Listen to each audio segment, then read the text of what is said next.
informational material exchange. The working title was periodicals, book list, paperwork / forms, promotional items, and the reasoning here.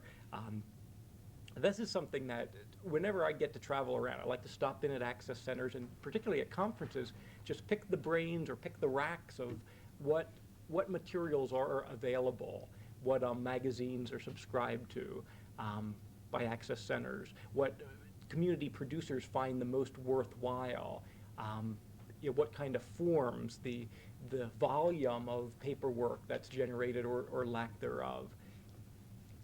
The things that these conversations usually take place in the hallways between or at the bar during conferences, and I really wanted to try to get this in as a workshop topic, and this is very much an access session. We want your input as well. Jacqueline Schomer is the Outreach Volunteer Coordinator. Thank you. That was on the tip of my tongue. At Tualatin Valley Community Access, very good setup, just west of Portland, Oregon, and Tualatin Valley was one of the examples of where Missoula looked for information and getting started. If you're just starting up a center, there's no need to recreate wheels. There are some wonderful models out there, TVCA being one. Well, just in the Portland area, you have Portland Cable Access and Multnomah. The NFLCP nationally has booklets of operating procedures. We happen to have the member services chair of NFLCP here in the person of Reginald Carter. So there are plenty of publications available through the national office that, did you bring any materials, or are there any order forms? Okay, we're not making Reginald work for the first time ever at a conference. In any event, Jacqueline, would you like to talk about what you brought from TVCA? I wasn't really sure what folks would be interested in, so I tried to bring a wide variety of forms, and also forms that about things that I think are sort of interesting and that work really well. And I'll start passing these out. This first form is our volunteer directory, and what we've done is set up a database where graduates from our workshops will say, yes, I'm interested in volunteering in other productions. These are the programs that I'm interested in. We keep track of what they're certified in, and then they also check off what positions they'd like to volunteer for. We put together a directory which we make available to our volunteers, and also make it available to folks who call and want their events covered, or they as a staff don't have the time to take the training, but they'd like to have something done for their group, and it's up to them to do the recruiting. So what we've done is we've set it up. We tell you how to use the directory, and then I made a copy of just sort of one page of it, so you get a good idea of what it looks like. Thank you.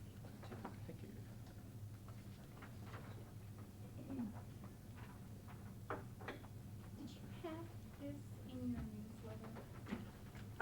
No. One access group had this in their newsletter. Oh, this is the new. And any time that you've got any questions, just speak up. But we found that this works really well. We update it, try to update it on a quarterly basis, and not always successful with that. But we find that people really depend on this.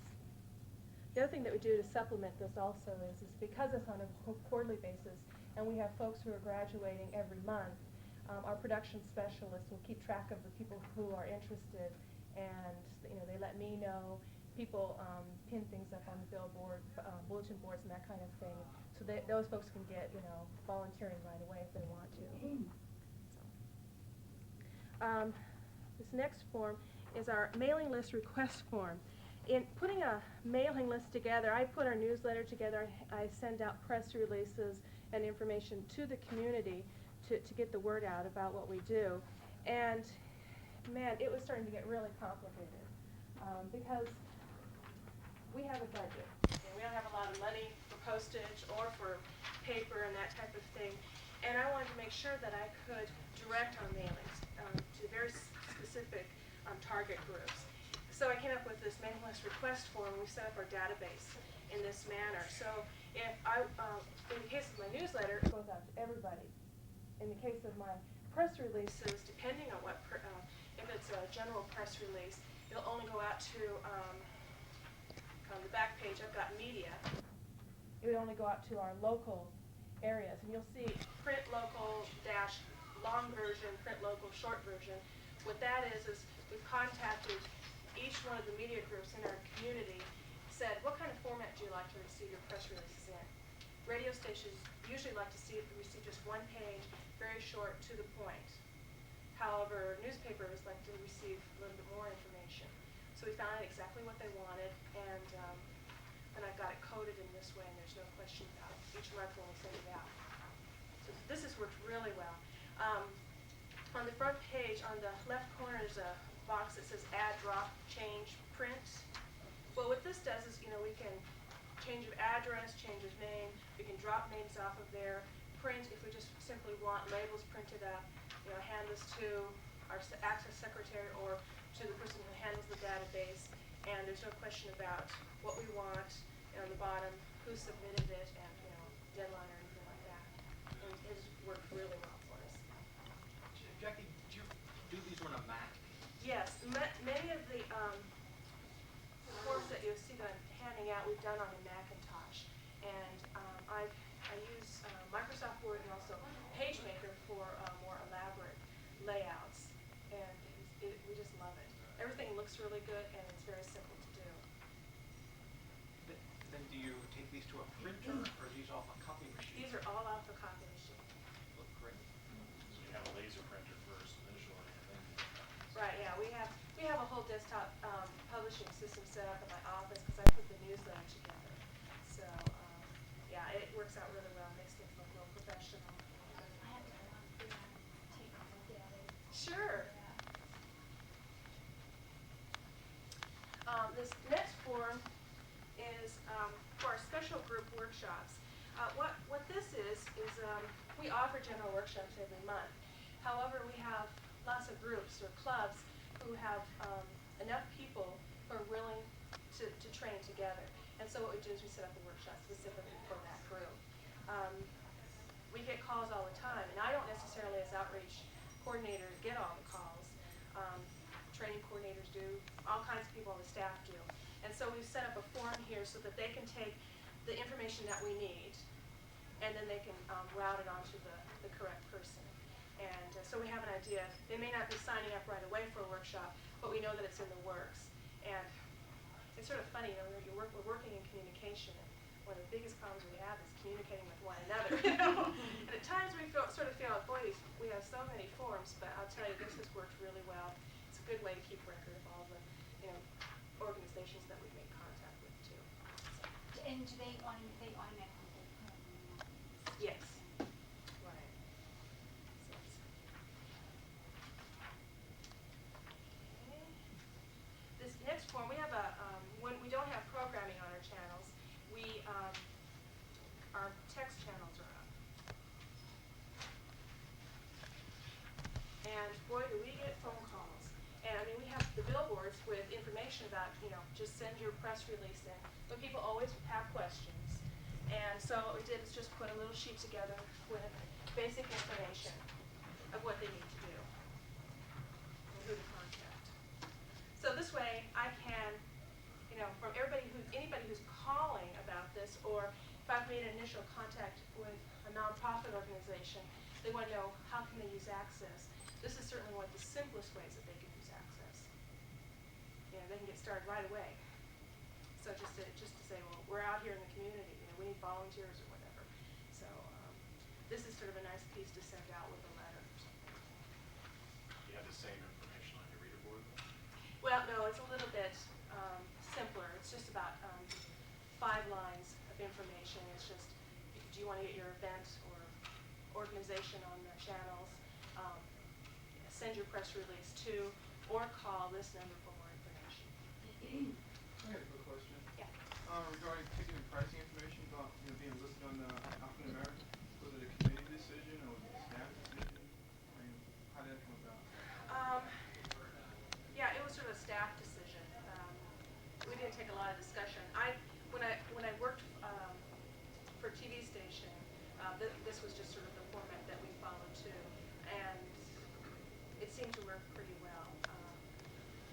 it takes the responsibility away from us about worrying about, what's profit, what's not for profit, as long as there's a phone number people can call and make that decision on their own.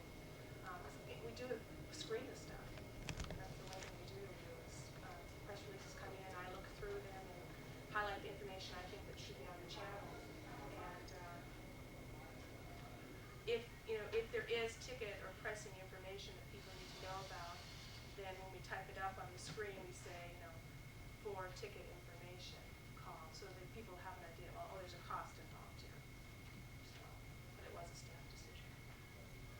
We usually screen also. How we still run into these borderline situations. Right. The Rotary Club, for instance, had an association with like a Burger King, Jack in the Box or something, that for every certain type of sandwich you bought, 50 cents went into a scholarship fund, but the fact that it was the Rotary who contacted us to do it, to announce it, we went ahead and obliged, but, Right. Yeah, and there's those gray areas, and I tend to be, if it's I clearly, avoid if those it's clearly ones. a nonprofit agency, we don't mind putting the price ticket information. The thing is you've got one page and there's not a lot of room to put tons of information on it. So, and I never guarantee that we're going to get a press release on or information on. So, and we get tons of press releases, and I'm sure you all do too. But those, I agree, that one I probably would avoid, or I would find a way of writing it that would keep the business out of it. And I don't know how fair that is. It's just that I try to keep the non-commercial element out. We just had a discussion last week that very subject came up, and Alan pretty much is along with your thinking about it and takes it on a case-by-case basis, and even the nonprofits, we won't list anything. I agree with you also, but I just. Yeah, I'll tell you, a lot of these folks, especially when they've got those kind of things, they're buying advertising elsewhere. And if they're working with a business of that size, then they may have a commercial, they may have an ad in the paper. And frankly, if they're spending money someplace, putting advertising on about it, then I think there are ways of getting, I just don't know how appropriate it is for them to be using a text channel for that. So, but those are tough decisions. So far, we haven't had any problems about it. And I think too, just about every access center I know that runs a community bulletin board, that information is not treated like videotape programming turned in. That's not a First Amendment forum as such for artistic expression. It's a service provided to the community that's usually typed by staff, and the look it represents staff. We haven't had any PSAs come in as such that it would require a disclaimer for viewer discretion to watch. But if so, we make the same decisions that we screen the ads. Primarily it's a commercial issue rather than anything about obscenity or libel or slander. But it's a very different area on the channel than access programming coming in. We have folks who call and say, why isn't it on? And there's usually a good reason why it's not on, and I'm happy to tell them so. Half the time is we have a volunteer comes in once a week, so we're not entering them on a real quick basis. There's not a real turnover, and so we try to make people happy, but I guess there are a few lines that we draw. This next form is our workshop graduation information form, and I was telling you about our volunteer directory. And this is sort of where we get our information from. So they have a choice. They know what's involved with the directory, and that it's out and it's handed out to folks. Some people want to, some people don't. Can you quickly run through the initials at the bottom for Oh. office use? Oh yes, that's just our workshops with their basic studio field, editing, van, micro mobile. Let's see, what's CC? Camcorder maybe? Camcorder probably. P.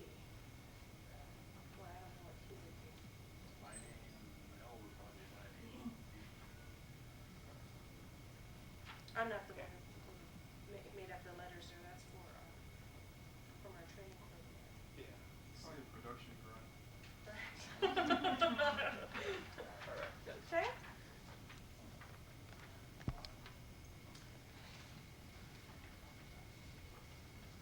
And then, of course, I felt that somebody must be interested in our contracts. And oh man, we've got contracts for everything. But this is just a sample. If anybody's interested in any other kind of contracts, just let me know. I'd be happy to send you a copy of it. But this is our facility contract. What people have to check off and sign off, and the language that we use for that. All right, now we are, staff is we're going through our all of our forms, and that's not only external forms that are used by our volunteers, but things that we use as a staff to make our job easier and more efficient. The idea is to make sure that we're updating everything, and then we're going to put a workbook together, which has all our forms in it, and then an explanation of how to use it. So, and also it'll be coded by numbers, so that if I need some mailing list forms, I've got it in one central location, and I just sign off. I said that I need 10 copies of form number 01, and we know that that is the master copy.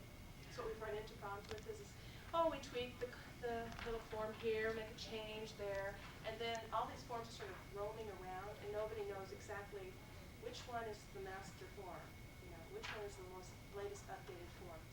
So this is something that we're actually working on right now, and I think it'll work out real well. How, on these forms, do you have files for each person that goes through training to save these papers? Is it all on computer? I mean, how do you manage all the paper? Yeah, it is entered into a computer. So then you can recycle the paper. Right. You don't make files, you don't have documents. No. We try to stay away from that. It's just, we don't have enough room. I'm sure everybody knows how that is. And we don't have enough room to store our extra newsletters, let alone the files papers that people sign off on. So,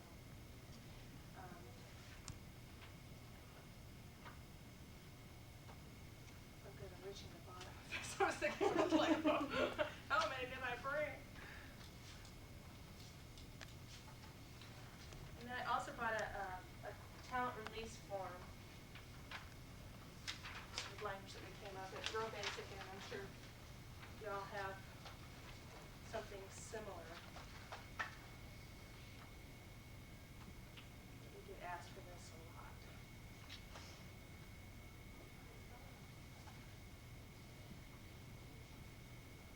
And I brought samples of our newsletter.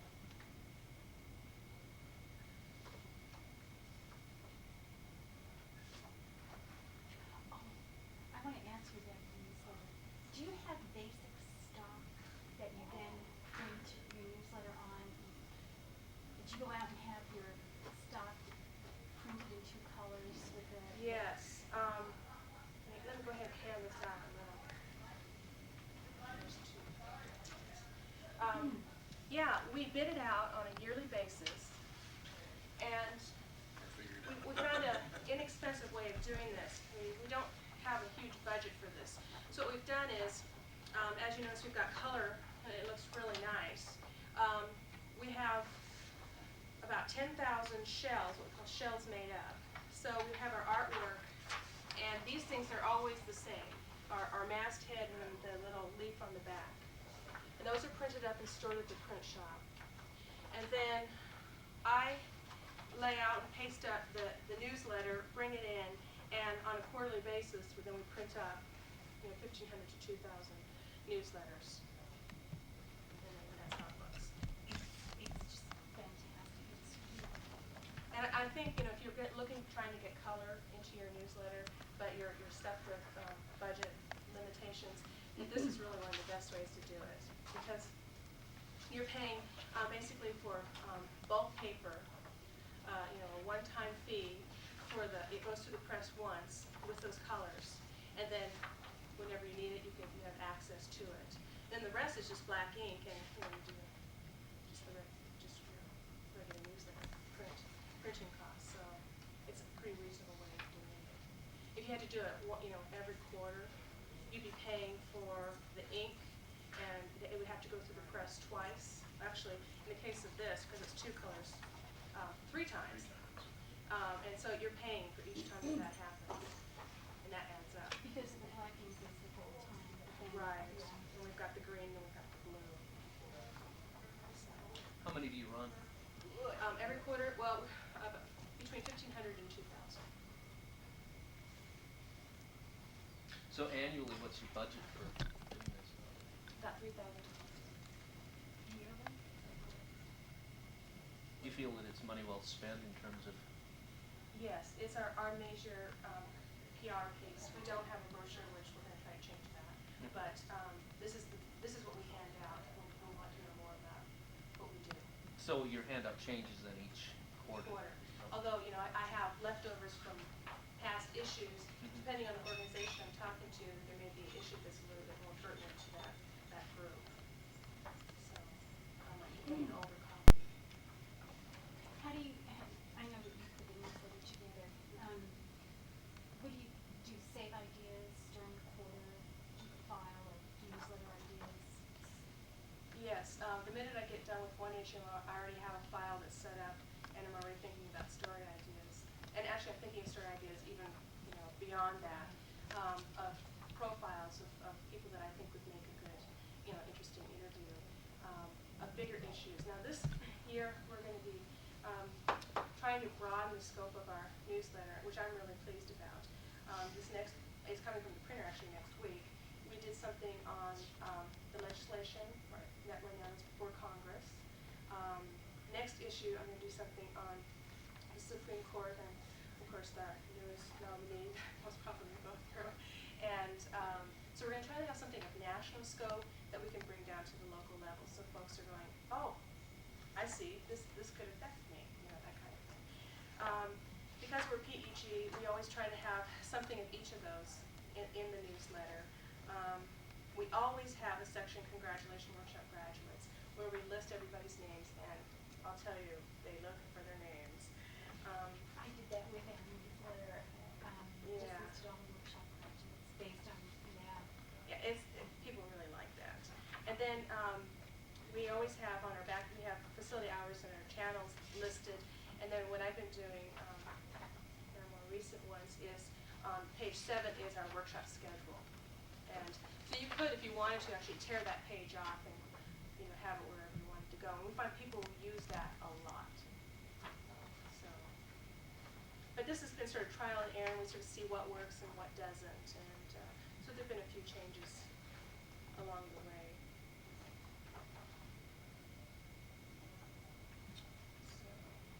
So, this. Every month we offer a general orientation. Everybody has to take an orientation before they can sign up for workshops. And as part of our orientation, we hand out an outline packet. I thought you might be interested in that. I do the orientations along with our training coordinator. And we did a lot of playing around with this. I found, people come in, strangers you've never met before. A few you may have talked on the phone. And they sit there and they don't respond or they don't say anything. They're just quiet and you're not quite sure if things are sinking in. So what we do, the first thing we do is we do a studio tour, and it gets people up out of their seats, and we get them into the studio environment, and right away we're talking to them and people are asking questions. The difference has been incredible. The minute we come back to the room that we've set up for the rest of the orientation, they're more willing to raise their hands, make comments, ask questions. It's worked really well for us. And of course we show a tape with clips of volunteer work, and just give them the basics. So that's what I miss out. And plus we also hand out a copy of our newsletter. And 2, everybody registers for the orientation, but I also hand out like a sign-up sheet during the orientation and get their names and addresses. And the point I make there is we put you on our mailing list, you get a copy of our next newsletter, plus it gives us an idea of where are you from, so we know how our outreach efforts are working, you know. Are we reaching everybody within our coverage area?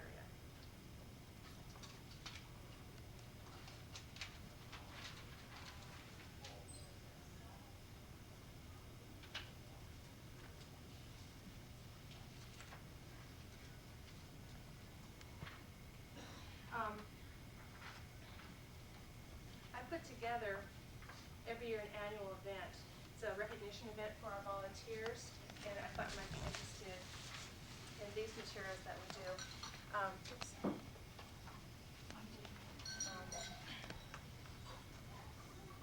The card evaluation we found is a really good thing to have in whatever special projects we use.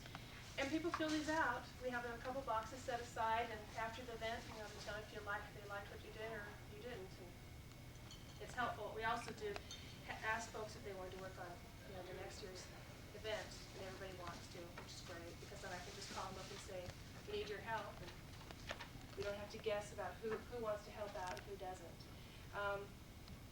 And then this is just a sample of one of the programs we did. Special thanks to all our volunteers, and then just our recognition program. What kind of, this recognition program, is it mostly speakers? I see you have entertainment. Right. What we do, and this may be different for our, We do passing back oh, sorry. program.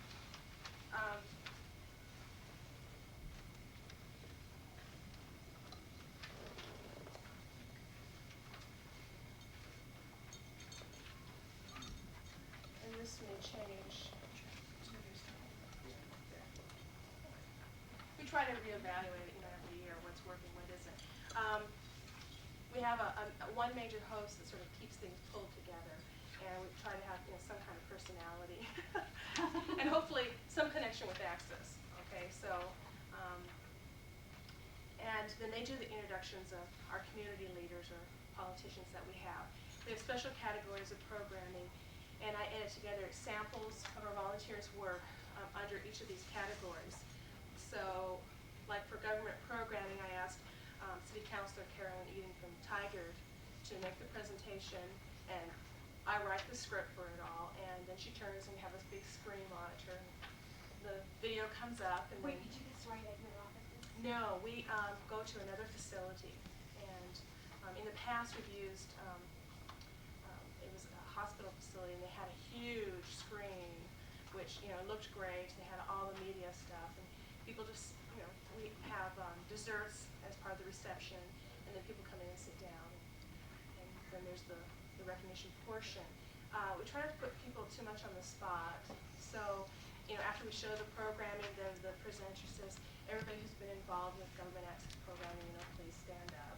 Or in the case of series producers, please come up and accept your certificate. And because sometimes people don't feel real comfortable, you know, getting up in front of everybody, so we try to make it nice, but, you know, not putting people on the spot. The entertainment, you know, it's sort of tough. We try to come up with something that will tie into Access. And in this case, it was Todd Samuelson who had written a song about community access television, which is real nice. So, you know, real simple. I'll tell you, this year, as presenters, in the past I've used a lot of community leaders, a lot of politicians, and I think that's good because they come, they see the quality programming, they see the involvement of volunteers, they know that it's working. But I think this year I'm going to use more of our volunteers as presenters, and so they can speak from the heart, from their own personal experience. And two, I think that helps attendance. Okay, the volunteer producers come and their crews come, and so those are things that we're trying to address. Did you get the food donated? No.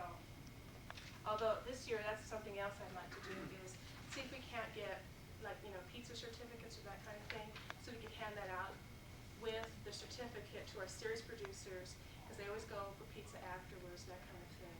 We thought that something like that would be nice. So we are looking more in that direction of donations, things to give away.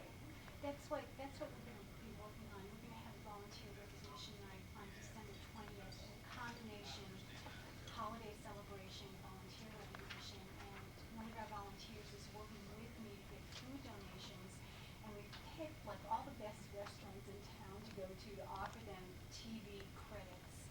exchange for food, you know, finger food that they've done.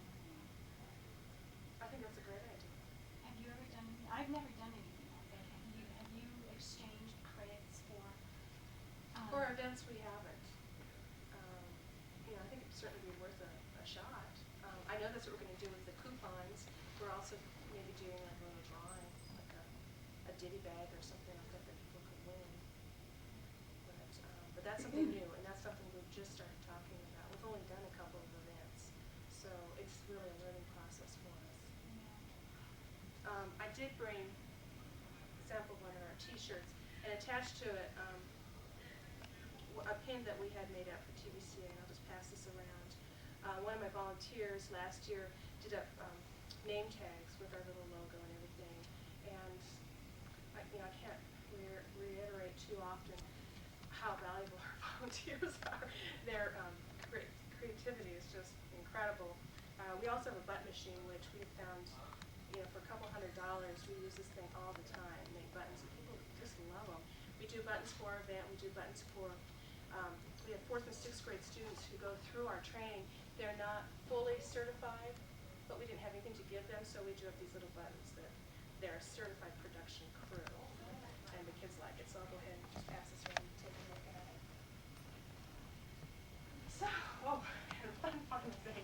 My husband, who teaches at Napa Community College, teaches community TV, he has put together a list of books and periodicals and that type of thing. I'll give this to Randy, and he said that he would take it over to MCAT if anyone wants a copy of these. You can get it there.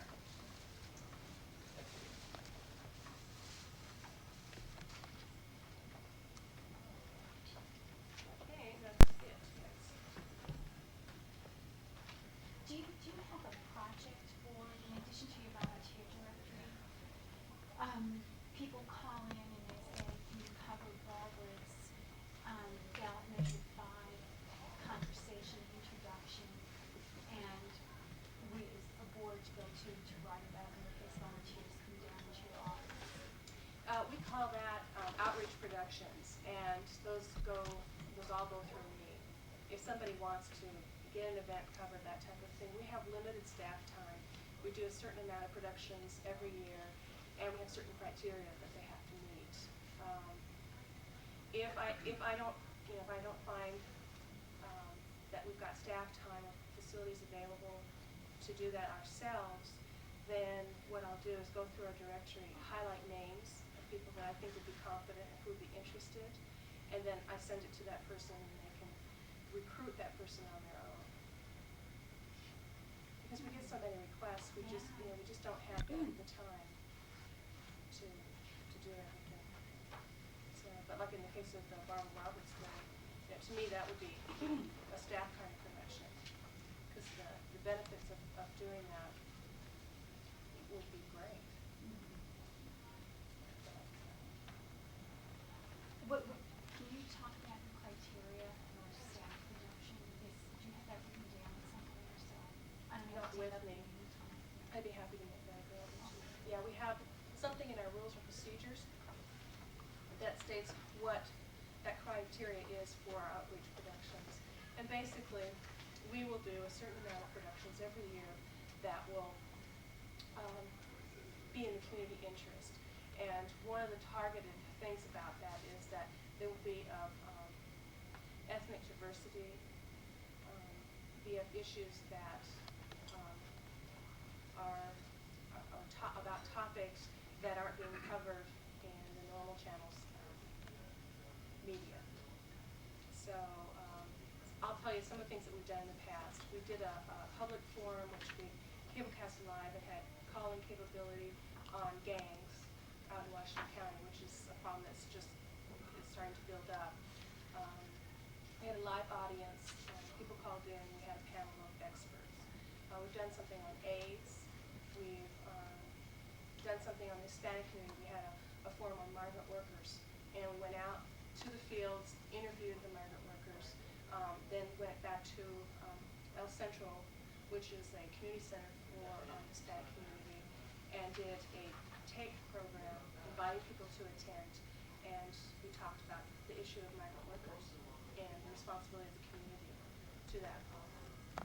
So those are the kind of things that, when I'm making decisions about it, I'm not, on the other hand, we've covered the Beaverton Good Neighbor Days Parade.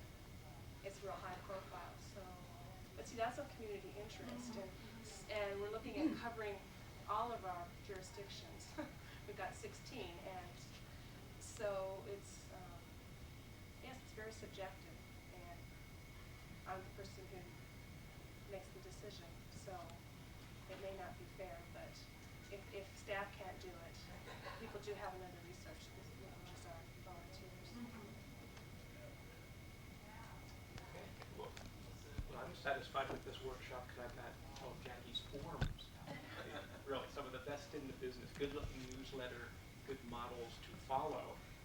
I did not bring copies of MCAT's forms and invite you over to the MCAT studio where buses will be leaving at 4:45 today, and I will copy Jack's reading list. In fact, some of the publications he mentions I have here. The forms we do use at MCAT are pretty straightforward. The handbook we used was the first one we ever devised. Again, I spent months and months looking at what was around the country. Looked at the NFLCP packets, stuff we had accumulated, and the intention was to print up something very temporary, and we'd revise it as our hours expanded. Well, it's been a year and a half, and we've been going at full throttle with two women job sharing the assistant director position and myself. So our staff time goes into training primarily. That's where this year and a half went. And management, our forms are pretty basic, pretty straightforward. They do the job. At some point, we hope to catch our breath and go back and do a revision, make things look a little nicer. We do have forms for equipment checkout, for the individual release. We provide a 3-page article to everyone who comes through the workshops. Michael Meyerson speaking on obscenity, libel, and copyright. We cover that in the workshop verbally, but give this for people to take with them. And again, I invite you to the studio. I did bring a bunch of books and magazines. I meant to come up with a concise list that you could take, but instead, I'll pass these around. Please don't take these. Some of them are available. If you're only subscribing to one periodical at your Access Center, it's got to be Community Television Review that you get by becoming a member of NFLCP. If you're not sure, you can subscribe to CTR for $15, but you could become an individual member, a friend of NFLCP for $15 also. This is the journal for what we're doing for Access Television. Very good. And I just start setting these out here. Thanks. For freebies, a lot of free publications, TV Technology being one for the more technically minded folks. Free subscription form, and again, I don't have copies, but feel free to write down addresses or take the forms out of these. Other free ones would include, let's see, one that's kind of related, Mix Magazine, in-depth audio, engineering and recording. I never knew anything about this until a musician came in with a free form and said, you guys would qualify for a free subscription. More in-depth than many Access producers or staff will want to get, but very good. Good interviews, good equipment updates and whatever. And it's really a drool list. Some of the mixers in here the size of your van, but free. Check that out.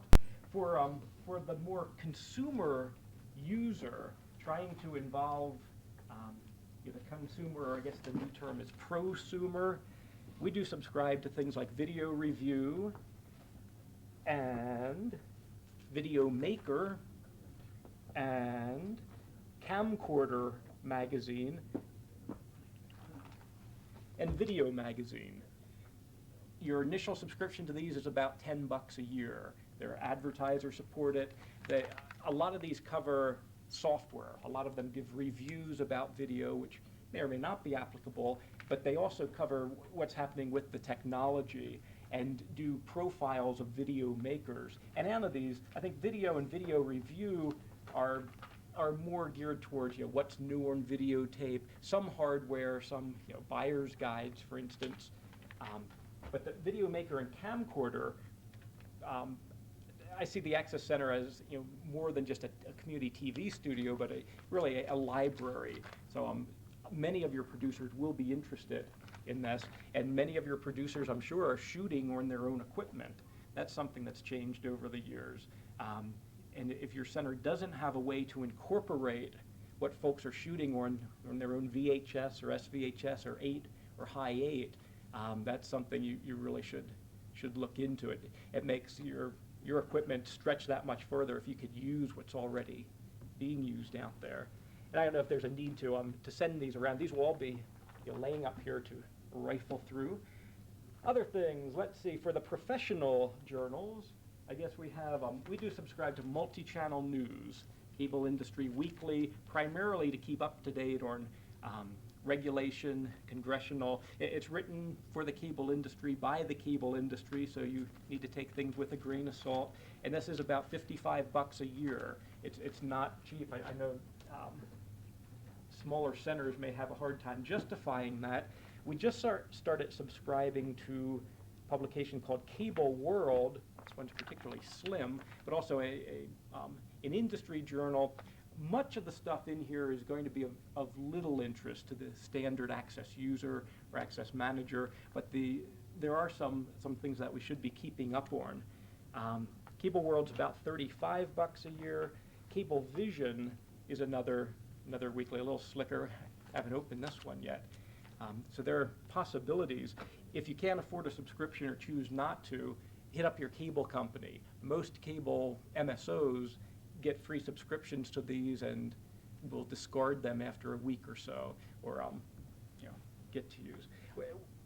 Be on the lookout for things like Consumer Reports television issue. I think it had about 12 pages about cable TV, and a lot of this we hear about. Our producers bring in articles. They're traveling and they see something in a Canadian paper or an Arizona paper, and we'll bring it in, and we do make that available as again, kind of a library center. Some other related, more industrial video publications, CCTV, not one of my favorites, but it's free. And some, it seems like they're on a trend now with security cameras. So there is some industrial hardware in there. If it were not free, I probably would not pay money for that. Videography, another free one. Audio, video, also free. You need to qualify. Generally, they don't give free subscriptions to individuals, but if you are an organization or connect it with an organization, or let's face it, make up an organization, you could probably get on the mailing list. Computer pictures is tied in with AV video and specifically about graphics, video graphics. It's not quite the same seeing the printed page rather than looking at the moving video, but it's kind of nice. We also are a Macintosh-based center, so we subscribe to Mac User and Mac World. There's this whole culture surrounding a machine, a particular brand name machine. And to tell you the truth, I don't have nearly as much time as I'd like to read these or to play with the Macintosh. But a lot of our users come in. Our Macintosh is not a piece of Access equipment at this point. We're not tied into video production through it. That's somewhere we'd like to go. So I don't know how much longer I could justify the about 25 or 30 bucks are the subscriptions to Macworld and Mac User. There's also another freebie, Nonprofit Times. If you are a nonprofit organization, very little in here specifically about cable access, but good ideas on some of the basics on grant writing, management, board of directors, and these are all available. You need an ever-increasing magazine rack to keep these on display, and that's something we need to work on. On the book end, my personal favorite this year, what every access center should have, what every American should have, is 50 Ways to Fight Censorship. A very inexpensive publication by Dave Marsh, forward by George Plimpton. It covers step by step 50 things that anyone can do to rally against censorship, and the price on this is under $10, $6, $5.95. Pick this up. Most bookstores have this. There are specific chapters, very small chapters, there are 50 in here, but on using cable access television, using public radio, 10 great anti-censorship songs. You'll be hearing some of these at the dance tomorrow night. Dave Marsh, 50 Ways to Fight Censorship. That's something we could all come up with $6. And we have like a lending library. We do check out the books for a week to folks. At this point, we haven't had a rush where we need multiple copies, but that one we might. For production, for people who really are hungry for more than we can keep up with, eventually we'll teach an individual everything we know on every piece of equipment. But if someone comes through the basic workshop and they're ready for more right away, we generally recommend, for a basic guide, Peter Utt's Video User's Handbook. 3rd edition, the 4th edition can't be far behind. It covers steps from what is a TV and how to plug it in to actual production, lighting, editing. Each edition is updated with the equipment, which is nice, because we have a lot of books on our shelves that the theory is still sound, but the equipment they're using are these black and white cameras about this size. So it helps to have something updated. This lists for $25. Every time I'm in Portland, I go through Powell's bookstore and hit the used books and pick up a lot of bargains. Another book in every access center should be the Access Manager's Handbook, not just for access managers. This was written by Sue Buskey and Robert Oringal. Thank you. If you're just starting up, or if this is another resource we turned to when we were coming up with our forms and policies. A good bibliography, good list of contacts, examples of forms, highlights of access, just a good breakdown. This is good for folks to leaf through it and get more of a grip of access TV. What's people from a broadcast background in particular who know production. This has good theory as well. Starting a little mountain over here. Two of the basic college texts, at least when I was in college, were written by guys named Herb Zettel, Z-E-T-T-L, and Millerson, Gerald Millerson, British. Technique of Television Production is a paperback, and this edition was marked down 50%, $14.50 at Powell's. Millerson, very aesthetic, very composition-oriented, BBC. And there are an entire line of titles by Millerson, some as slim as Effective TV Production. He has books specifically on lighting, simple diagrams, nothing fancy, but good theory, good actual tips, things that you could read and put into practice. The Zettel, there are newer editions. This goes back to the 70s in Penn State for me, but some people are interested. We do loan that out. For historic works, in older access centers, and we are celebrating 20 years of public access, you'll probably see the Wired Nation and the Spaghetti City Video Manual. These go back to the very early 70s, as I recall, 73, and Ralph Lee Smith, The Wired Nation, Potential of Cable Television. Now that's pretty good. This was printed on recycled paper back in 72. So, of historical significance, archives are really nice in terms of practical, giving this to someone to do something this week of limited interest. We also have some, another one from a few years back, Nick Johnson, How to Talk Back to Your TV Set. We have several books that I didn't bring on unplugging the plug-in drug, how to wean your family from television, TV viewership patterns rather than actual production. Not much request for those, to tell you the truth. Most people are interested in, We picked up the Independent Film and Video Makers Guide by Michael Wise. And to tell you the truth, I haven't read much of this one yet. I can't evaluate it, but it's good. We deal with a lot of folks who make their living producing TV. We don't want to shut them out from access. We want to find ways to incorporate them and use their expertise and talent and get mutual benefit. This was revised in 1990, sells for $19, and that should stay current for a couple of years. Kirsten Beck wrote a book called Cultivating the Wasteland. I bought this at an NFLCP conference a few years back. Again, more theory, more ways to get arts and culture onto TV. Not specifically access-oriented, although it certainly applies a lot about PBS type of programming. And towards the bottom of the pile, okay, another book every center should be with that is available here, AgeWise. Case study of a public access television program. AgeWise is a production by senior citizens in Portland about topics of interest to senior citizens.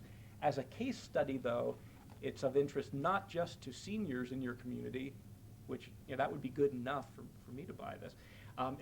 Anyone, access stuff, any nonprofit organization, this is a good model of how to get involved. It covers budgets, covers staffing, it covers every step, the logistics, how to do a series program.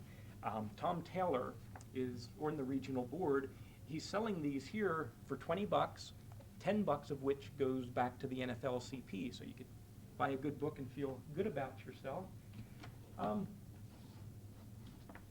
What else do we have here? Cable Advocacy Handbook through the NFLCP. This is the 1988 edition. Are there revisions planned? This is basic stuff that you should have. Everyone working in access should have. Many independent producers should pick this up. Advocacy is important to keep going what we have going. Access in Action is a book distributed through the NFLCP. Is that still the case, Reggie? Down to our last two. Oh, okay. Only two left. Yeah, that's right. Okay. Well, this was very helpful, and some access centers bought multiple copies instead of creating all their own paperwork and handouts. This makes a good production guide to get someone involved. And while we were talking about age-wise and seniors, I should point out the Community TV Handbook for Production from the AARP, Association of Retired Persons, in conjunction with NFLCP. A good way to target, to outreach to a senior population, bring them in good models to follow there. The other books I have in here have to do with careers, and there's a separate workshop tomorrow, an exploration of careers. This is a slightly older edition, again from the PALS used pile for just a couple of bucks. Breaks things down pretty straightforward. Couple pages on all these different job titles. Every access center will have some people that come through solely for the basis of getting a job in the field, which is valid. There are plenty of success stories of people who started in access who are now heads of ABC or whatever, if that's a success story. In any event, it's nice to have some information on career availability. What's beyond traditional. When I was a kid, I watched a lot of TV and thought, if I wanted to work in TV, I could be on the news or be a performer or a camera person, and it was all commercial TV. And now with community TV, with the cable networks, with institutional, medical, corporate TV, there's so much more going on. This is what do they call this? A galley copy of a new book that I really like, Careers in Television by Blumenthal. My wife Betty reviews books for several publications and was sent this and has since donated it to MCAT. What I like about this is that every individual job mentioned, from writer to director, pretty basic stuff, is written by a professional in that field with a brief resume, that person's background and all, where they're coming from, and it's realistic. It gives you a range of salaries to expect, tells you what the market's like, good or bad. So I actually prefer the Blumenthal book to who did this one, Maxine and Robert Reed. And there are probably more, there are more out there that I'm not aware of. The last thing in this box is, actually I take that back, a couple more things hiding here. Another Access Producer's Handbook from Videoglyph. This I got at NFLCP National in Portland. I don't know much about Doug Ostling, but it's a good, you know, a bound format, inexpensive, covers a lot of the basics for Access producers. We don't have many, if any, Access producers that have bought this, but we do make this available and do recommend that. Everything, you know, again, from production, concept legalities, music libraries listed in the back and stuff. And this isn't really a, I don't know what you'd call it, the videotape exchange. If you're interested in exchanging programming, getting your producer's programs out and bringing programs from other Access centers in or other producers in, this is new for '91. Together by the Far West region, and Deb Vinsel, who's now in Olympia, had a lot to do with this. Also available through the NFLCP, as is the final thing in this box. Controversial programming. I couldn't do a workshop without mentioning it. A guide for public education and government access television advocates, compiled by the NFLCP, and particularly Carl Kacharski from Columbus. I got to help out on a national committee that spent 2 years putting this together. Randy Van Dulsen, Alan Bouchong, Chuck Sherwood, Andy Blau, a lot of case studies of controversy on access channels around the country, you know, from Race and Reason to nudity, you know, some of the stuff Mike Mayer was talking about. Notice it's in a loose leaf binder format that this will be added to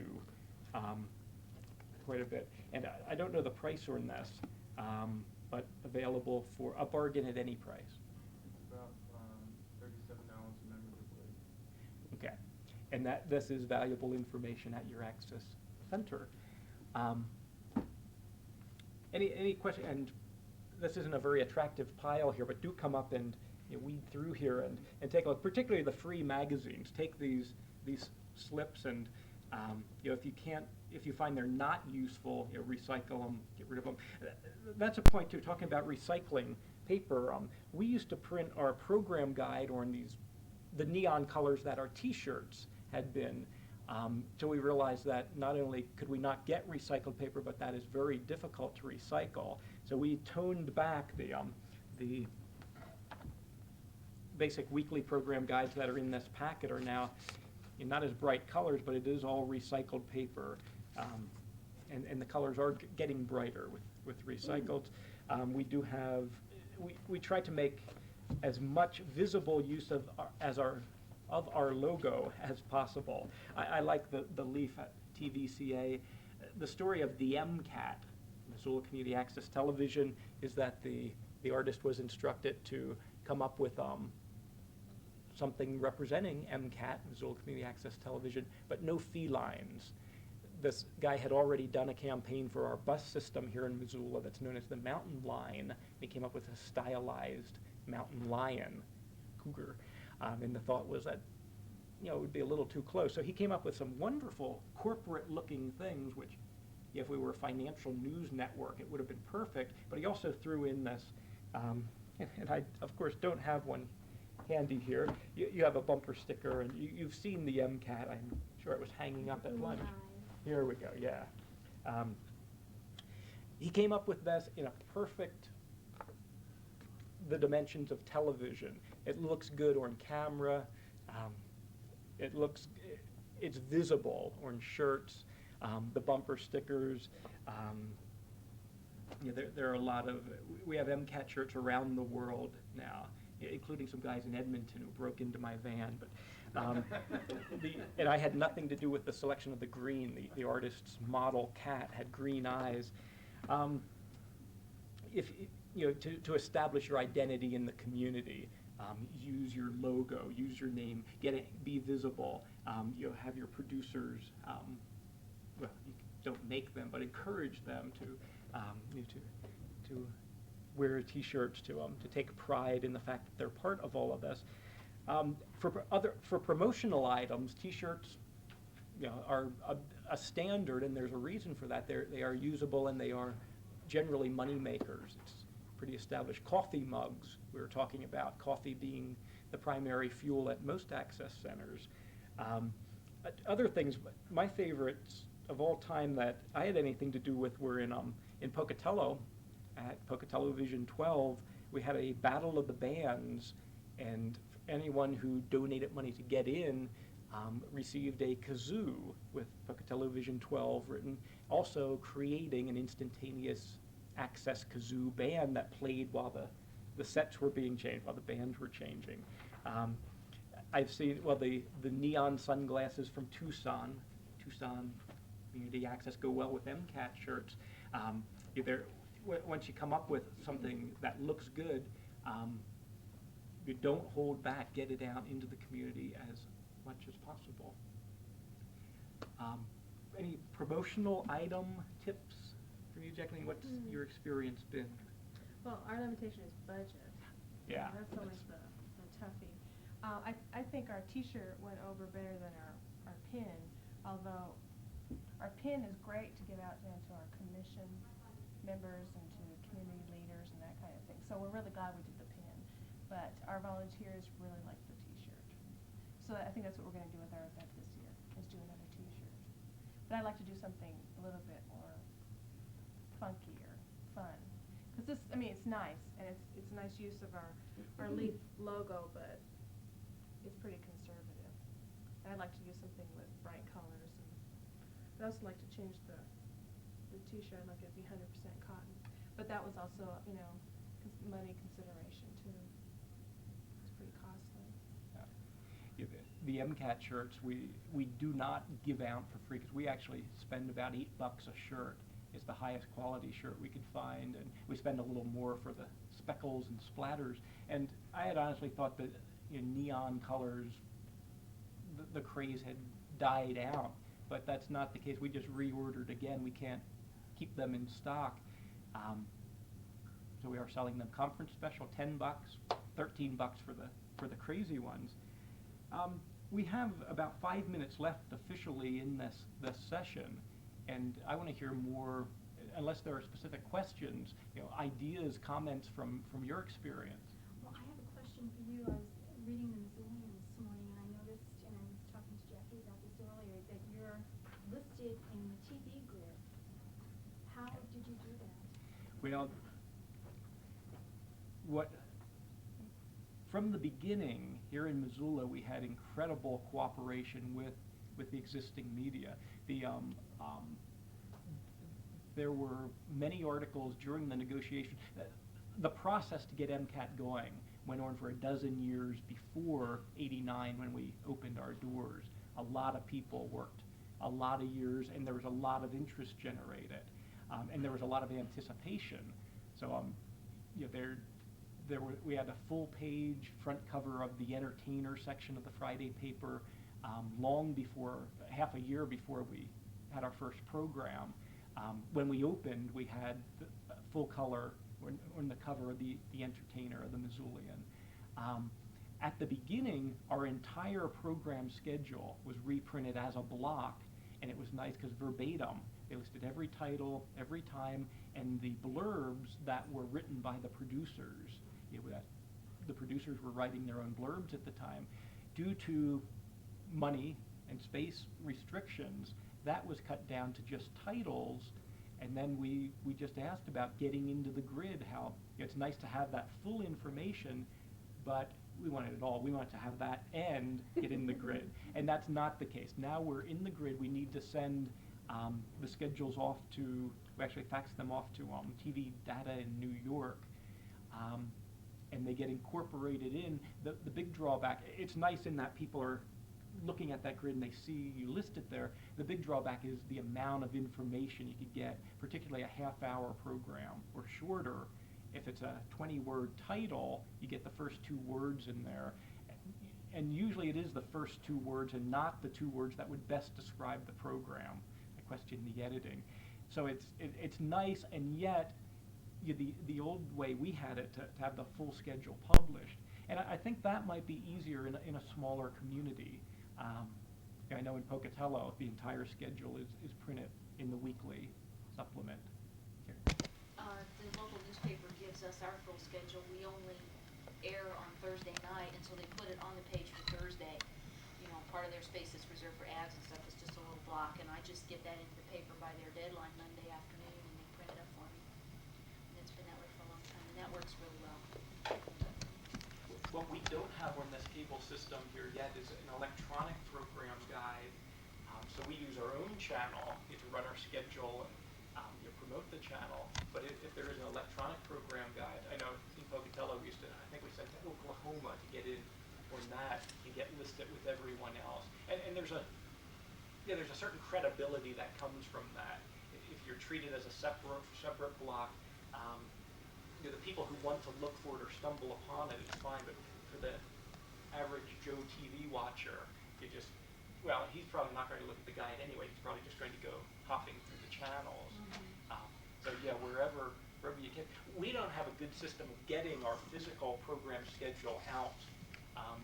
We have a mailing list of about, well, counting our board members, probably 100 schedules go out a week, and we really need to work on that, the information out. Other comments? Okay. Thank you. Good stuff. And seriously, look through this stuff and come on over to MCAT. If you can't make it for the official tour today, just stop by at some point and pick up all the forms you want down there. More forms. Job service here, federal money that we didn't have to match any of the dollars that was provided to training. There's an agency in our area called Community Action Program, which governs or facilitates JTBA funds, and there are about 4 different programs that I'm aware of. Because we've had mature workers, 55 years of age and older, try to get them back into the workforce. Their emphasis has changed to the youth who have quit school, or referred to as at-risk or something. Anyway, those who have quit school, it's a part of the program that they not only work for 20 to 24 hours a week, but they're obligated to fulfill it and acquire a GED.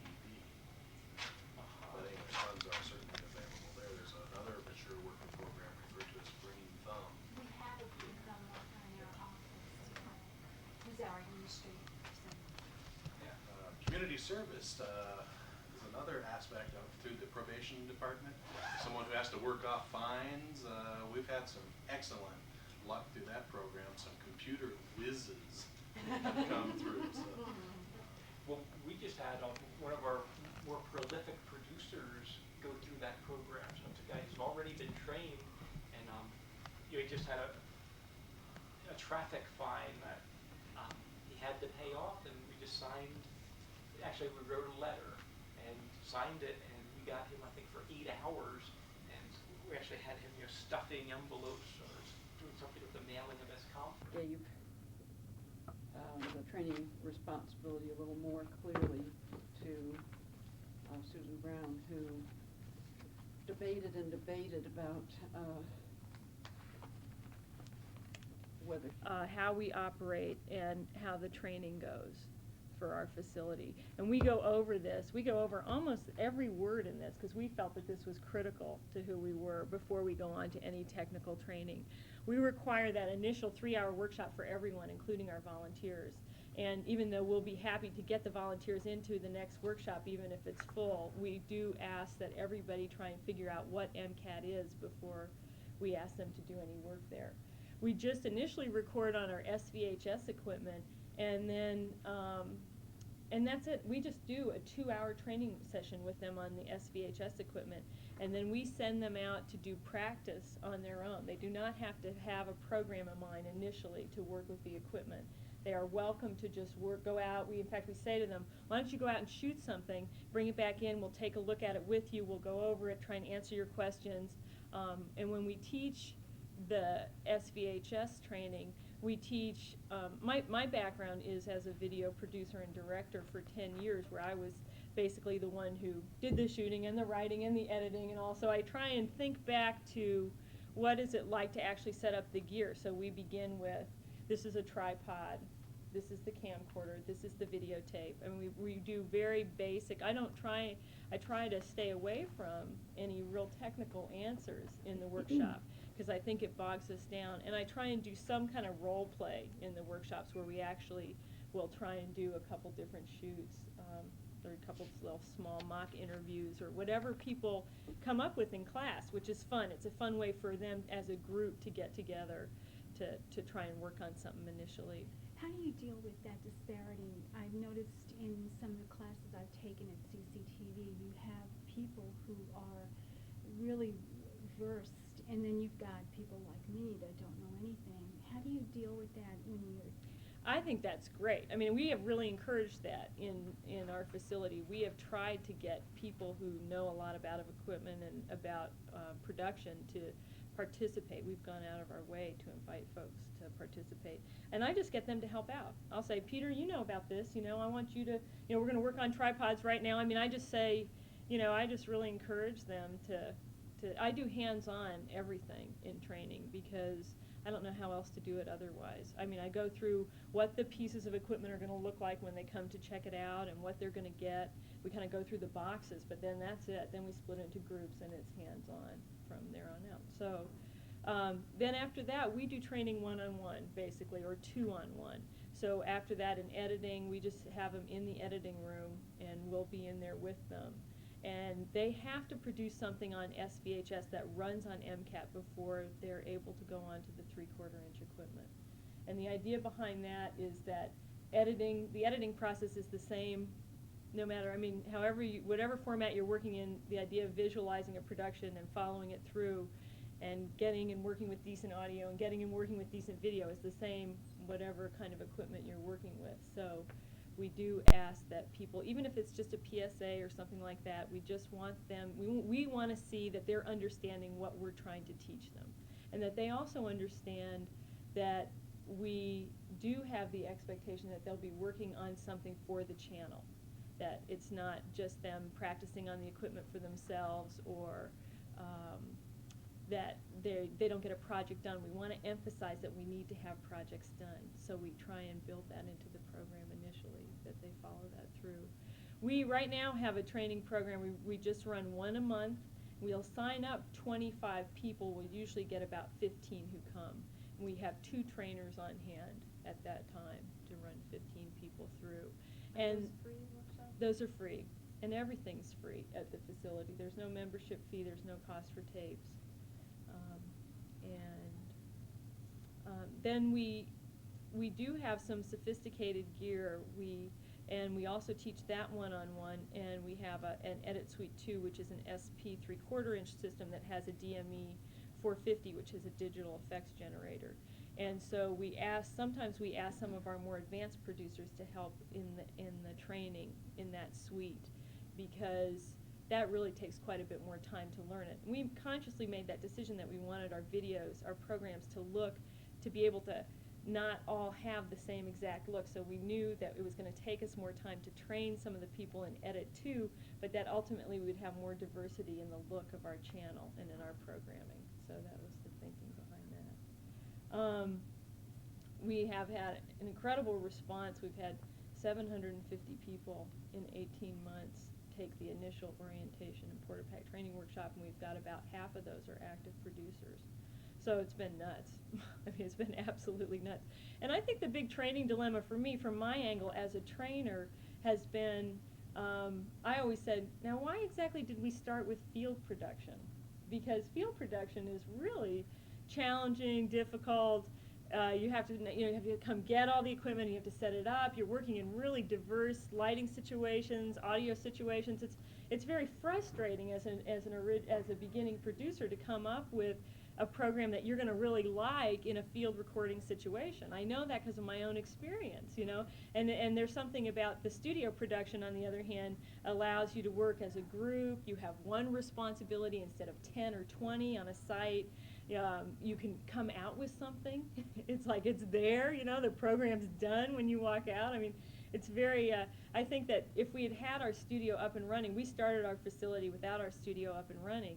If we'd had our studio up and running, I would have pushed a lot harder for at least doing concurrent studio training instead of starting everyone out in field production, because in the end, that was not the time-efficient thing for us to do as a two-person staff.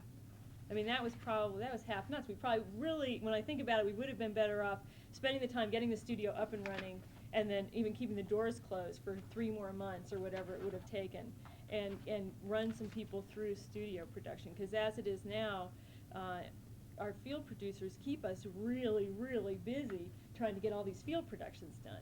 So I think studio production could be a lot more satisfactory for in terms of dealing with large numbers of people who want to use our facility and more time efficient. To echo that, we got field production equipment first, later got studio equipment, and soon after decided to recommend to people that if they had no experience at all, it was not mandatory, but strongly recommended that they take studio production first, because for one thing, the operator of a studio camera, what the image that they're seeing on the camera is seen by the instructor on a monitor, and the instructor can guide them through a number of things, like the concept of zooming into focus first. Camera movements.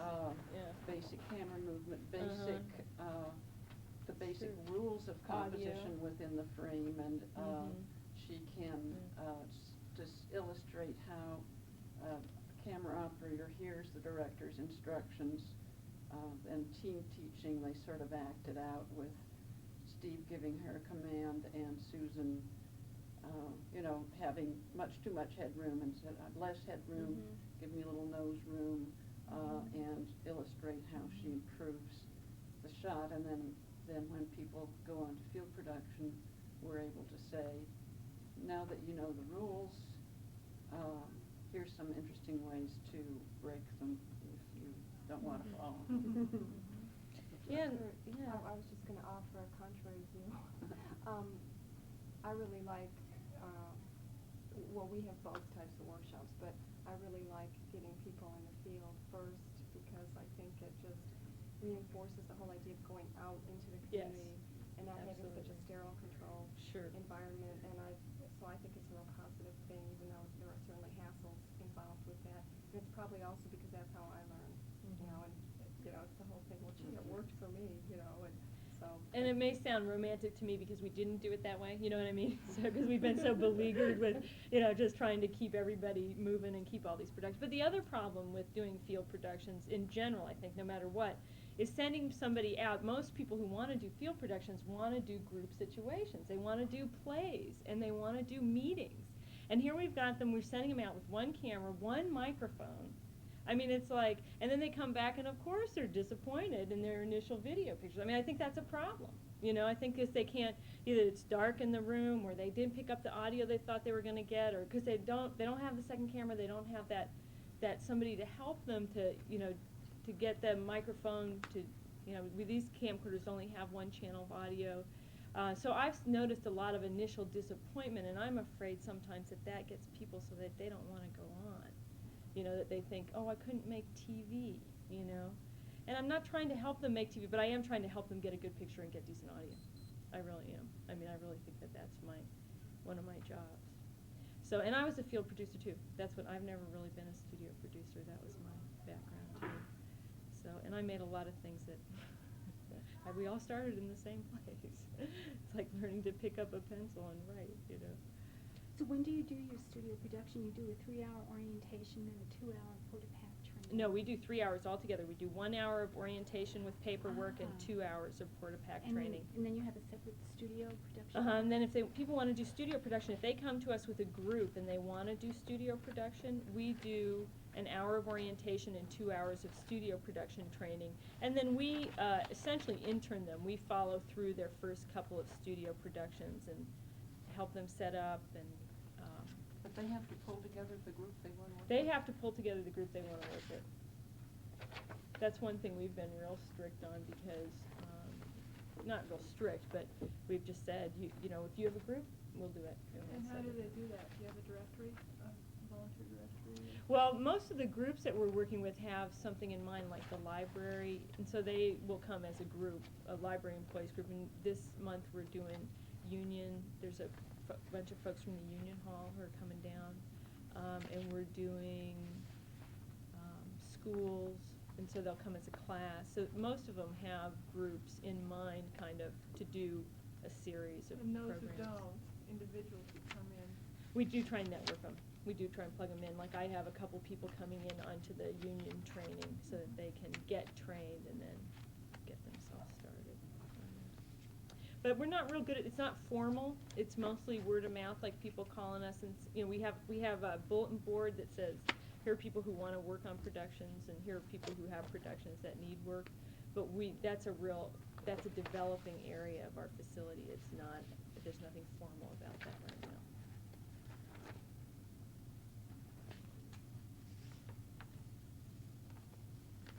2 minutes, I could.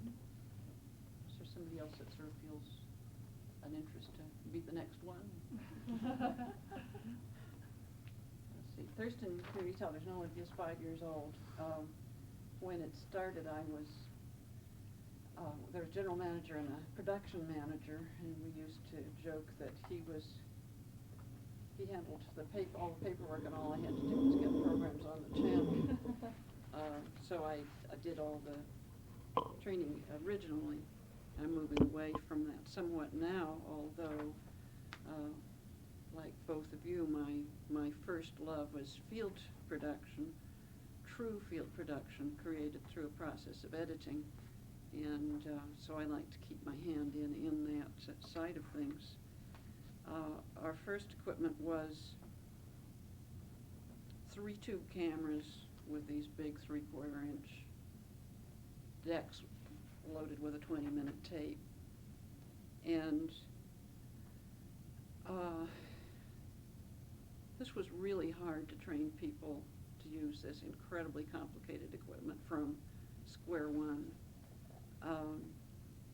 Although I began to feel happier and happier about how the techniques that I was using to train people were becoming more useful, which was a 3-part session, 2 with the production gear and the 3rd with editing.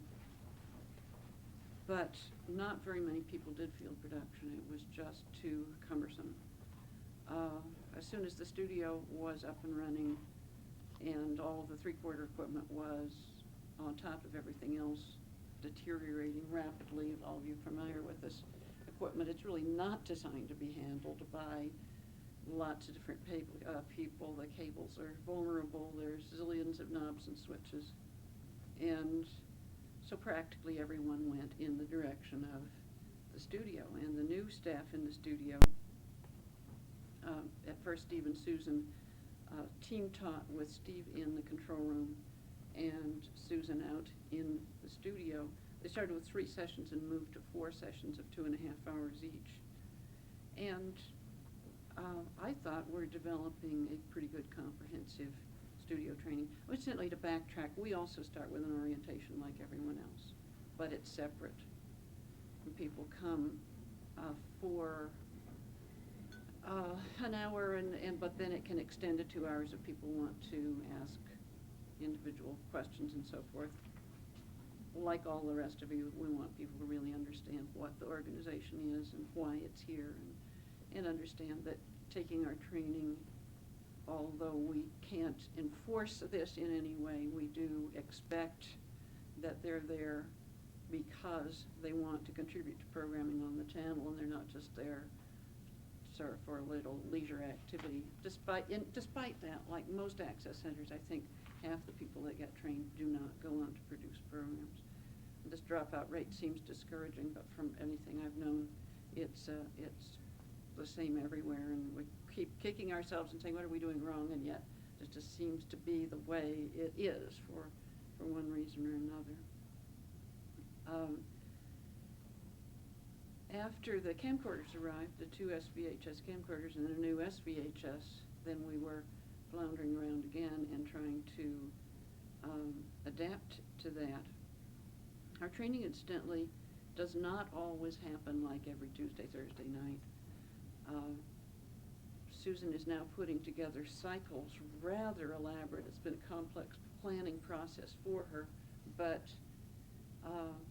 they are cycles that will make a variety of training available to people for whom morning works best or midday. Cycles of training that will work best for people for whom evenings is best, and cycles of training for people who would rather have the weekends. We do more Saturday training during the winter because of iffy weather conditions after dark, and often people would rather come out midday and not have to go home late when there's snow on the ground. On the other hand, they don't like to come out during the summer. It's easier to come during the evening, and you want to preserve Saturday during the day to be outdoors. So with every season, in fact, she's now building in variables for a pattern that will be typical for summer, fall, winter, and spring. Although it's complex, it's based on our experience with the types of schedules that people have and the types of things that tend to be better for people in these different seasons. We're also she's also working experimentally towards a system wherein absolutely everything will be modular. That is, you sign up for only one class at a time, and some of them have prerequisites, but others don't. So you can enroll in anything that's offered without a prerequisite. As soon as you've taken that class, you can enroll in the next one that had one of the others as a prerequisite. It, like I say, what she's coming up with looks real complicated, but I think it's going to work. In the area of field training, now that we're dealing with the camcorder, which is much simpler to show people, my first session will stand on its own. People can take just that one, and then they can take out the camcorder. But in that first session, I demonstrate the microphones, and I feel really tenacious about not letting anyone take out the camcorder without going through the microphone part of the training, so that we set it up with the on-camera microphone and set up a dialogue, and then listen to it and say, what do you think? And then try it with the different microphones that we have available, so that people become convinced of the value of using an external microphone, because picture quality can be terrible, but breaks my heart the number of people that no matter what you tell them, just go ahead and use the on-camera microphone anyway, and come back with an entire lecture on the on-camera microphone. And naturally, if they want to run it, we'll run it, because we're required to. There'd be somebody saying, but what he's saying here, he is the ambassador from Nicaragua, and people should know all of this, and it's such important material. And it's really important material, but you should have gotten a microphone up there. So I emphasize that a whole lot. Then the second, but after that session, people can go ahead and take it out. One session for practice only. After that, they need to have some kind of program in mind and tell us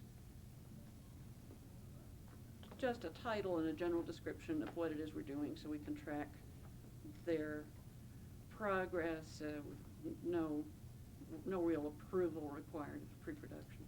Second session then concentrates on the visual image, making use of available light indoors and outdoors, and/or adding light, and other things that affect the visual image, the quality, or the quality,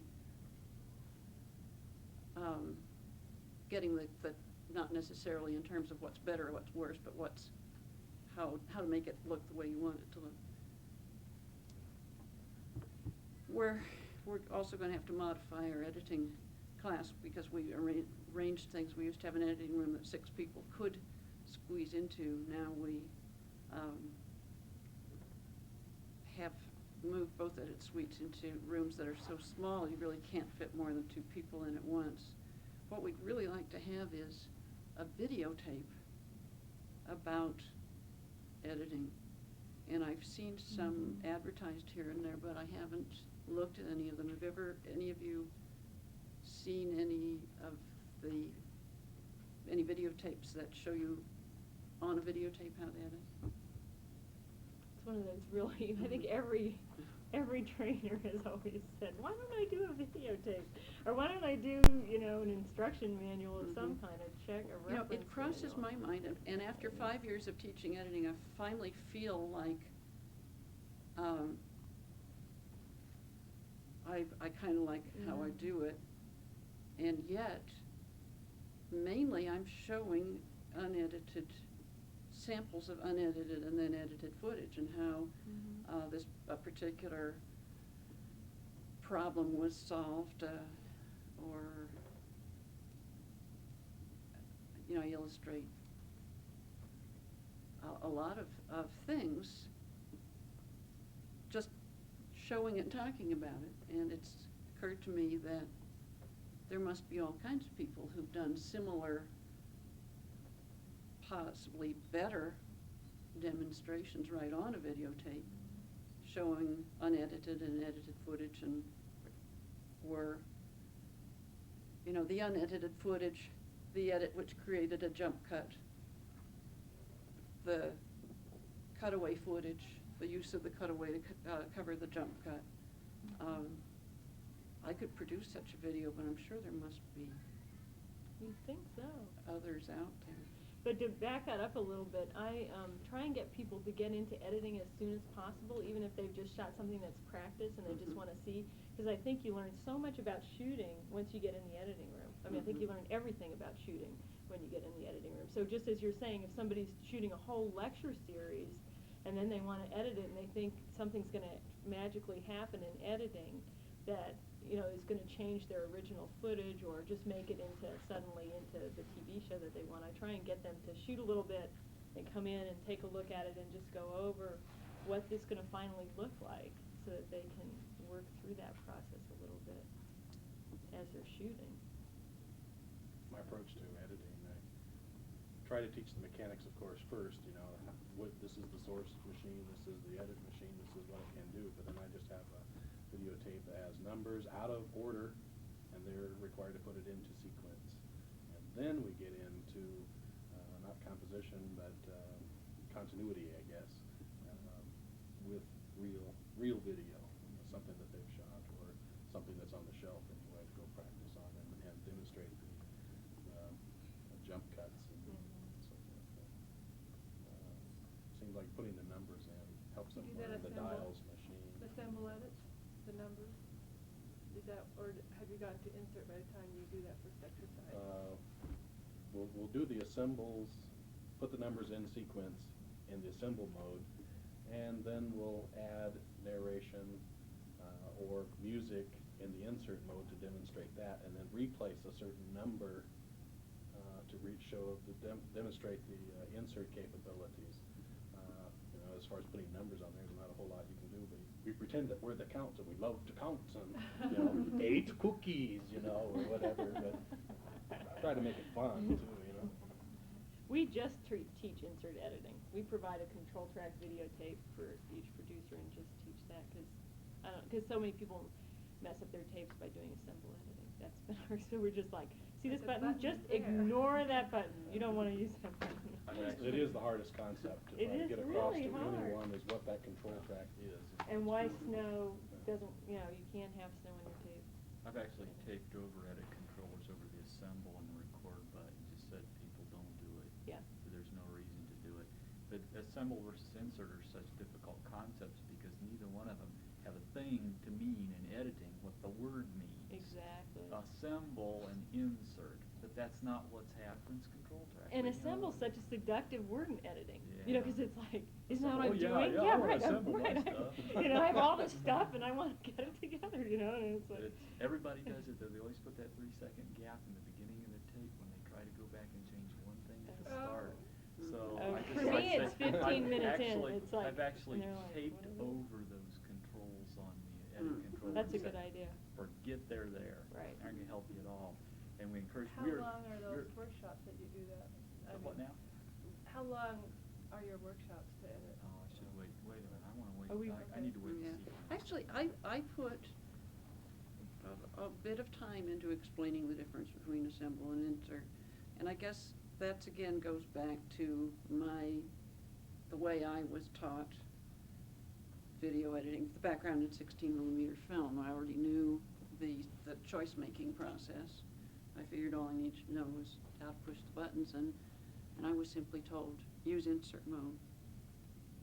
Do it this way.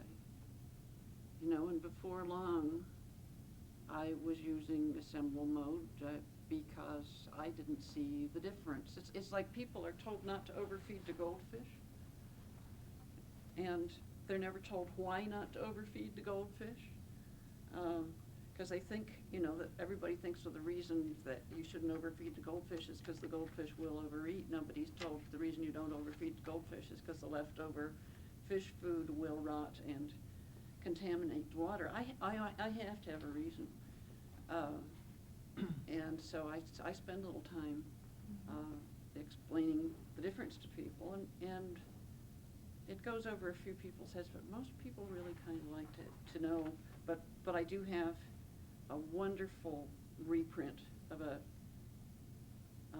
journal article that was published. I don't even remember what magazine it's from, because it's something from that I saved from 7 years ago or something, from one of the Videography or Video Pro, and it's just a 2-page article, and it's the best explanation I've ever seen. And on top of that, with its little illustration of the diagonal video track, it also goes on to explain what you're doing when you adjust tracking. And so that's another mysterious control that instead of just being told, adjust it until the needle's in the green, you really know what you're doing when you're adjusting tracking. So you're imparting like real technical kinds of information. You're making it so that people will understand something that's really complex. Yeah, I like to do that, and yet it's probably the most impossible thing to teach people. And up front, when I'm teaching editing, I tell you I can't teach you to edit. The only way, if you come out of this session and you just feel overwhelmed, don't worry about it, because I can't begin to teach you to edit, and the only way you'll learn to edit is by experience, and it'll be a process of How long are your workshops? about 2.5 hours. But I jump around between 3 different things. One is the specifics of our system, the buttons, the routing, the stuff that they're going to touch. The other is examples of raw footage and edited footage. First off, performing a few edits, and then going on, once they've seen a few edits, to just illustrate with the unedited and the edited footage. The one right up front is just what I've described, that I have a piece of tape of me talking, getting distracted, getting back on the topic. I then edit out the stuff where I got distracted, creating a jump cut. And then people are beginning to say, and I'm saying, look, it sounds fine now. And people are beginning to say, but what about that jerk? And I said, well, I've been planning for that. I was thinking about that when the shooting, because now we're going to see a picture of me doing what I'm talking about. Run back, find that footage, insert it, and a lot of people just go, oh. And I enjoy it. I enjoy teaching editing. And then the next piece of raw footage shows a picture of somebody going out a door from the inside, and then Wish we could see that. coming out of the door shot from the outside, illustrated as an action edit. And, well, actually, the next one is a dialogue edit, showing two people talking to each other and cutting on the dialogue, and then the third is the action edit. So it's cutaway edit, a dialogue edit, and an action edit, and then some other examples of unedited and edited footage. And then also in the same session, not 1, 2, 3, but sort of back and forth between the three areas, an actual description of what's going on, basically what the video signal is, the 525 lines of video, and how the units have to be synchronized to each other. I guess some people do wind up getting more than they can handle in one session. I think so. It's hard, you know. It is really hard. I think some people, you know, I try to you say. can wrap this up, and then we have we need to hear from the rest of the It's so hard to know, you know, if you give people too little, then they run into problems well down the line and say, well, why didn't anybody explain to me this up front? You give them too much, then it's really I was tricky. going to say that too. Sometimes in editing, I find people come to me and say, "Well, you were supposed to have this all set up for me. You know, you were supposed to have all these knobs in the right place and all these buttons." And it's like, I'm trying. I really am trying. But people get in there and it's like, you know, ground control, and they're like, "Oh, whoa," you know, and turning all the knobs, and it's like it's hard to track sometimes what's been done. Okay, we just have about 20 more minutes of official workshop time, and it doesn't mean we can't stay and visit with each other, but let's try and move through about 10 minutes per program that we have left to talk about. Well, I don't really have a program. I haven't been doing much training officially, but I'm just here basically to learn. So when I do someday, I'll know. I'll turn over to you, Alan.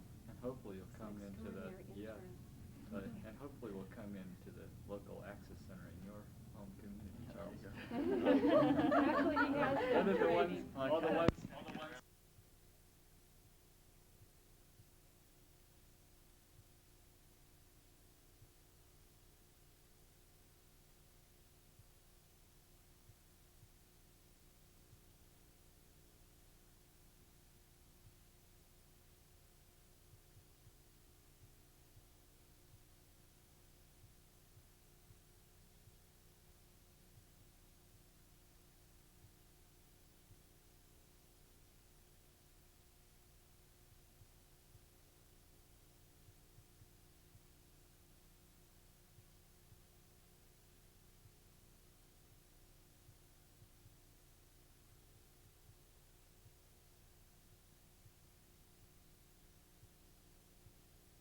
Go with that too. So you have three it'd be- trainers at your facility? Yeah, 3 staff people, but right now we like it the way it is, although we're getting a little bit this way sometimes. First thing we do is we do an orientation also, and that's something that Rosa and I are doing now. And we take the orientation real seriously, trying to get through questions of why people are here. We charge a fee for our training. We don't want anyone to pay money without knowing what they're getting and being on target, and that serving their needs. We tell people real quickly when you think of us, think of Channel 34, because that's the reason why we exist, is this channel to get out to the community. So we want people to be aware of it. This is not for their private or personal use. Perhaps we should get a little more global, and at some point we may on other applicable uses of the product, but we're very aware that we don't want our facilities and equipment used and have a blank channel. In the orientation, we do pump our 2 workshops. One's a studio workshop, one's a camcorder/edit workshop. Each of those workshops is geared toward getting somebody all the way through a process so they can start, so they see a project from start to finish, not expecting they'll be able to do it on their own, expecting we'll have to do some one-on-one. I'd love to be able to do all training one-on-one, but there's no way we can. The studio class, actually my background, we didn't, Paul and I worked at the same place in Austin for 5 years, and we didn't have a studio the first 8 years I was there. So my natural inclination is to go out on location, and I think it's a lot times more meaningful stuff. But I do encourage people to take the studio first. I think it's a little better learning environment, and a little easier to approach a program, and I have a real problem with that, but that's where I'm at right now. However, we let people self-select in the orientation, and most people in good weather have been taking the camcorder edit. They know it's Oregon, they know it's going to rain pretty soon, and I think all winter long we'll be doing studio stuff. But most of the summer I'd say to people, anybody interested in studio? And literally out of 3 orientations, I signed up 5 camcorder classes and 2 studio classes. We let 12 people in the studio class. It's taught by 2 staff people now. We may go to 1 staff person and 1 experienced volunteer. We operate primarily on volunteer effort, or about half and half actually. That's not volunteer on their productions, it's volunteers on our stuff. And we go 5 sessions, and we follow a project through. A program is picked within the first 2 sessions. Sometimes it's picked in the orientation. And then that class, we teach people on the show. I've been more and more trying to do that, and we've not been able to pull that off on camcorder edit yet. It hasn't seemed to hang together. But on studio, we teach with that production in mind, and we do it. Our 3 studio classes have done a program on CPR with an information demonstration and then referral saying you ain't certified now, here's how to do it. A second one was done on chair aerobics, which is an exercise program for people in their 70s and 80s, and sometimes I think for people in their 30s, when I watch it, what I need, where they exercise actually in a chair. So it's not banging up the knees and ankles, and it's primarily to get that upper mobility and that arm mobility. And our third one was a fun one, which I think was great also, which is the name of the game is, and this time it was Uno. And this is a class that's going to follow it through, and they're wanting to do other ones, and I have some outrageous games for them to do too. And it's a fun kind of thing, and I don't think there's enough fun on our channel, so I'm thrilled they did that. They followed it through. In each class we went through 4 instructional sessions, and one I thought the class was further behind, so we added a 5th instructional session and then did our production in the 6th session. We are somewhat flexible on our time formats. We post times now, but we change those times openly in the orientations. You guys can't do that. We change them. We change the time of day. Sometimes we change the day of the week. We try to be real flexible toward gearing into what people can do. We have not done anything on Saturday yet because it's good weather in Oregon and there's no way you can get someone out on a Saturday. But in the winter, we've already scheduled one in November to start on Saturday. So we're trying to be real conscious of doing stuff when people can do it. And so far, I think we've done real well, but we don't have a lot of active studio use yet. I haven't explained, we didn't start, public access didn't get started until May of this year. We're a relatively new organization, and our first year was to be educational and government access only, and we cut that down to 7 months because we wanted to get public started earlier. Okay. Camcorder edit. We do 4 sessions. We do 2 on the camcorder and the resulting kit. I like the idea of showing them the camera mic versus the field mic. I show them tripod versus non-tripod. I make them shoot their first exercise off the tripod and their second one off. I tell them, I had to shoot a wedding handheld one time. It was not on access. It was my brother-in-law with his equipment. And I tell them every time the program plays back that the building shook the whole time. So I try to convince people. We also try to teach lighting kit, audio, and tripod. And in 2 sessions, you can't do all that. So primarily, we try to get them up to speed on the camcorder. We have them shoot a structured exercise. We may try to get this to cable castable stuff, but right now it's one that Rose has narrated. There's a Peace Plaza that's next to us. It's very visual. She does a voiceover narration. We've written out a script, and we tell them to go out and get these 16 shots. We had them get them in order, but I'm never going to have them get them in order again. In fact, I'm going to have them shoot them in reverse order. Because in our 3rd session, we moved to editing, and we spend an hour and a half. These are 3-hour sessions. We spend an hour and a half logging our material and talking about it, and talking about what this can be like, so when we go into the editing room, we're compact and efficient. And what is this going to look like? Then I make a mistake. When we go in the editing room, I don't show them the final product to start with and what it's going to look like.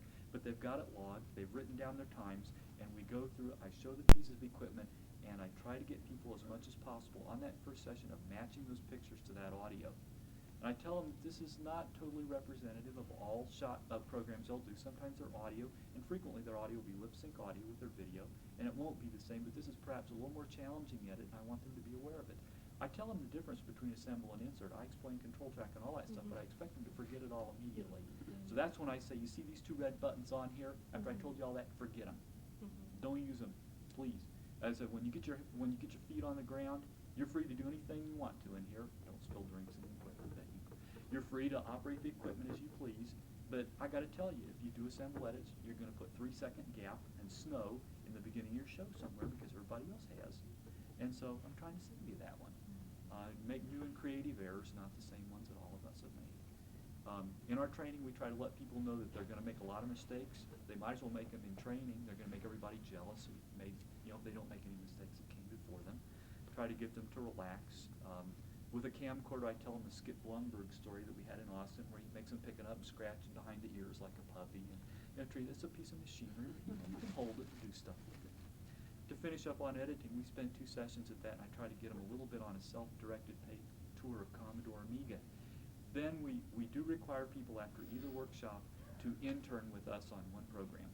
One program where a staff person isn't, maybe isn't a staff shoot, and by the way, we're public educational and government, so we're cranking out about 3 productions a week, so there's plenty of opportunities.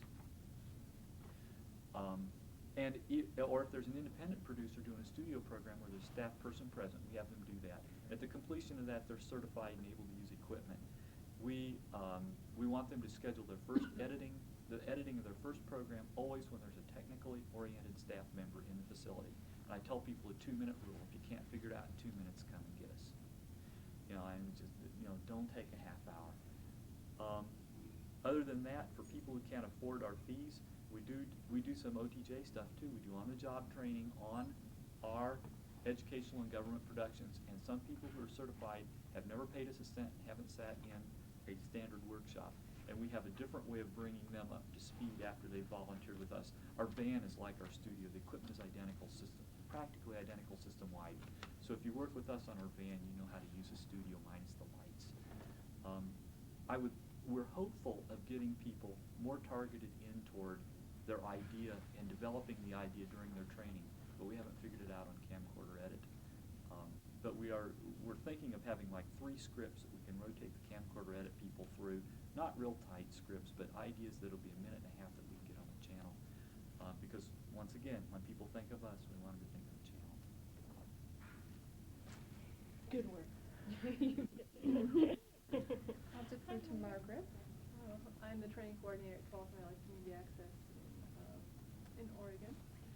And we're very flexible too. In fact, our trainers, there's about 3 of us. Our trainers meet on a regular basis, a couple times a month, if we can work it out, to kind of evaluate what's going on and make changes and that kind of thing. You were talking about our program having 10 hours, that kind of thing. We do a studio workshop. Well, first of all, an orientation, a 1-hour orientation. At that point, they register for workshops, and they can register for either field or studio. And after they've gone either through the field or the studio, then they go to the editing. And we're right now trying to revamp our editing because it seems like we're all teaching it a little bit differently, and it is a very personal thing, I think. But I liked your idea about having something where you create problems and fix them. I think that's a neat idea. Let's see, our studio workshops are 12 hours, 4 meetings, 3 hours apiece. In the end of both our, in fact, at the end of all of our workshops, the students have produced something that we air, or that we put on the cable. Margaret, tell them how the studio workshop got to be 12 hours. Oh, yeah. Because I think it's, a good story. Well, that's one of the reasons, actually. We have, a lot of hands-on. The last meeting is where everybody in the workshop produces a program, okay? In the studio workshop, each person is responsible, both studio and field is responsible for a 3 to 5 minute piece. Well, you can imagine in 4 hours, trying to get 10 or maybe up to 12 people doing a 3 to 4 minute studio piece, and people are creative, and I don't care what their backgrounds are. They come up with some really wild stuff, and want to do separate lighting, want to bring in their own sets, and if you're trying to do that turnover, and it was just crazy. So we have 2 days of production now, which also gives us some time to really get into a little bit more of aesthetics and lighting, and and of course some more hands-on in rotation. So, and it's still not enough for a lot of people. We give everybody workshop evaluations at the end of the workshop, and And probably the prevailing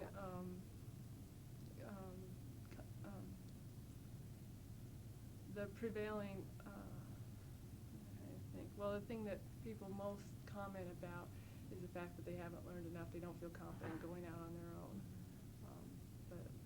We let them know that, you know, producing, volunteering and all that is just a continuation of their learning process.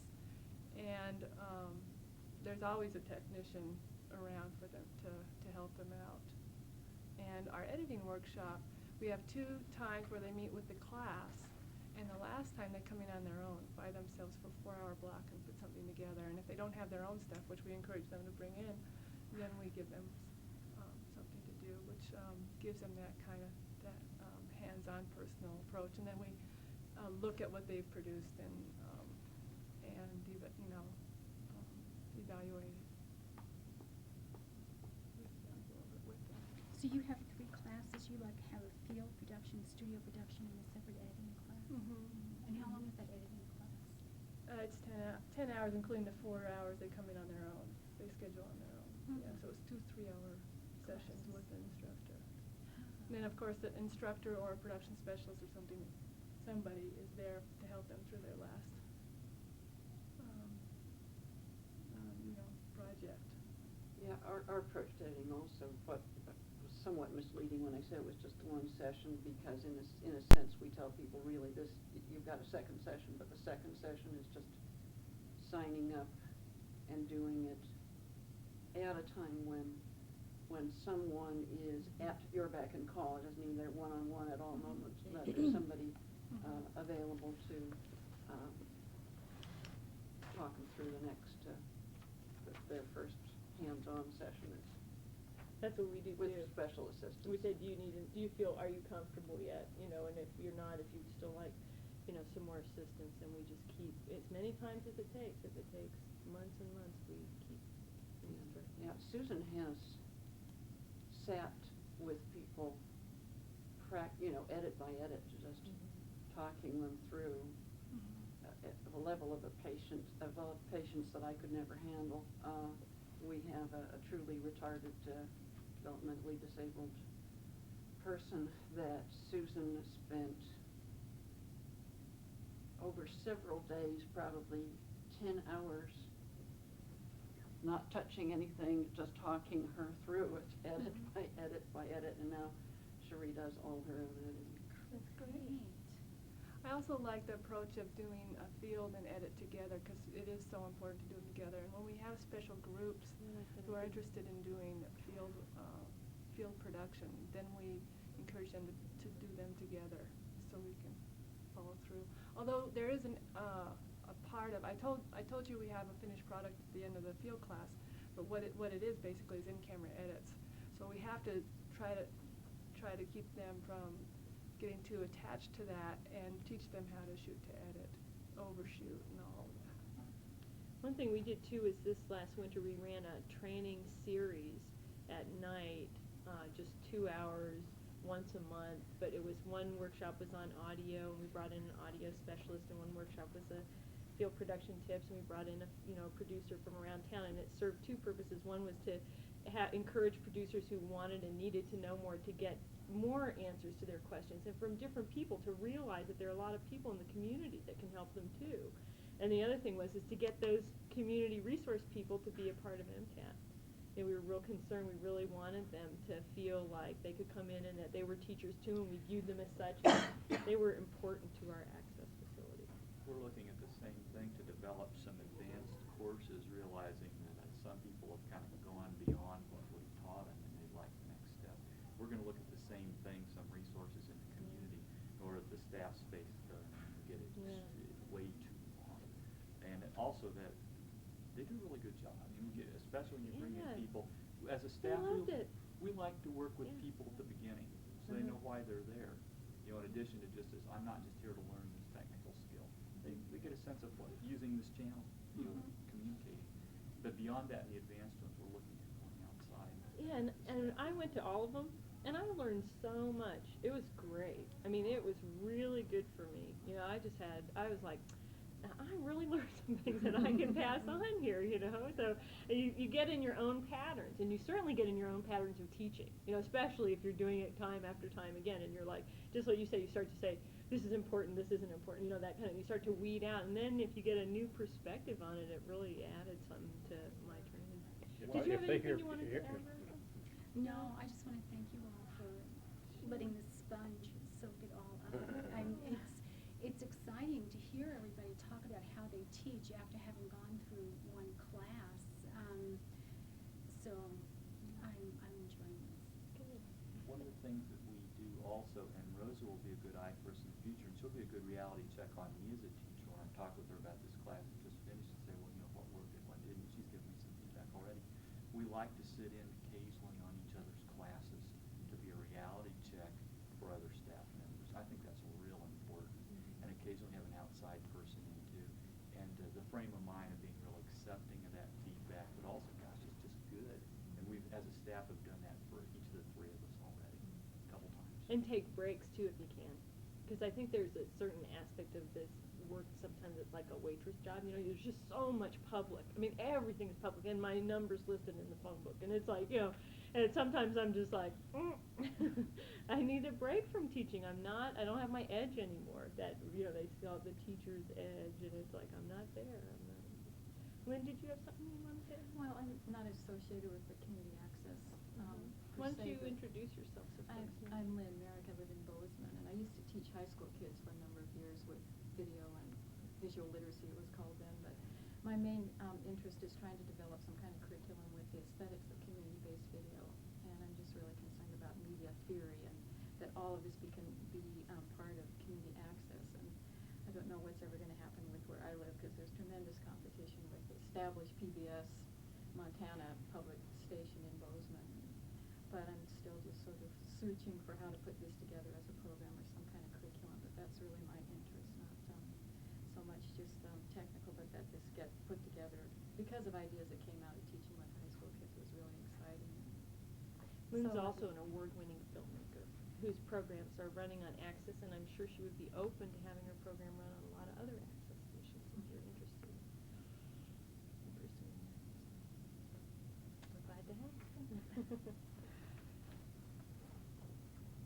Do you have more handouts there? You're welcome to each. We hand out one of each of these in our orientation, so you're welcome to take one of each of these.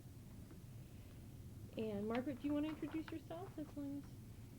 Oh, I'm Margaret Kingsland, and I'm on the board of MCAT here in Missoula. I just got out of my work, so I've missed the beginning of the program, but I look forward to participating in the rest of it. Welcome to Missoula. Let me ask a question. It came about as a result. Carol's heard this discussion in a regional board meeting. We've been talking about some assistance and Margaret, it was part of our planning session yesterday, so Margaret was aware of this too. We've been talking about some assistance that the NFLCP region may be able to provide, and also make a little bit of money for the region. And I'm interested in whether people, and Carol's already said yes on this one, of the tape one, editing. If we have instructional tapes that perhaps the region could develop. I know we're talking about developing instructional tapes so the people who sign up for our classes, we can send home a VHS copy if they're weak or if they want to get a head start or they want to see something. The week in between classes, send them home with a cassette. Send everybody home with a cassette. You know, for $30 you can buy VHS cassettes for everybody in the class. And are people interested in that? Would organizations be interested in that? Because if organizations are interested in that, I can't believe we don't have that already. I think that's good. And I would market it outside of the NFLCP. You could market it to universities, colleges. I mean, you could market that and make some dough. There's the specialized versus the general. You can do a general editing tape, but then if you get specifically into a Sony Type 5 or Sony Type 9 system or an Panasonic SVHS or JVC SVHS, but still, I think there's some potential here, and I think what I'm hearing is people are real interested in this. Is that right? Yes. Well, plus if you could do them in components so that they could also run on the channels, I think that would also be a neat thing, where you could do, half hour on this or half hour on that, and people would know to tune in. I mean, you could do it as a series, and they could know to turn in for the next 6 weeks at 11 o'clock at night or whatever, you know, the first one's gonna be camera. I mean, it could be designed, so it could also be used on the channels as well. We charge for our courses, we can come. How much? The correspondence course, we charge $30 for a course. Well, yeah. I could there's talk a- to you about that, but, I mean, I think there are ways you can work that out, because you could get each facility to license the use of those tapes, that kind of thing. That could be kind of correspondence, you don't have to take your test or whatever, the telecourse. Yeah, right. style Oh, you would. Aspect, but I think that since everybody has moved their head this way, that that's something we really need to follow up on as a region and see if perhaps a collaborative effort of some of the major independent producers and centers together could result in this happening. And maybe a series of 5 to 10 videotapes on. There are so many Amigas that are getting around now. That might be a real good one. 2 different major softwares on the Amiga. There might be more than that on the web. I think there might be some funding for that too. I was thinking during this session that, you know, there might be some national funding that Vendors ought to, but who knows if they, That's true. manufacturers, That's true. they probably won't. Well, thanks everybody. It was really nice meeting you, and I hope that you'll take advantage of our tour of our facility and come visit with us for a little while over there. It's a nice place to hang out. It's in a nice neighborhood too. Yeah, yeah, it's right downtown. So, Where is it downtown? I think I might go for a nice walk. okay, I'll explain that to you, how to get there. Okay. It's real easy.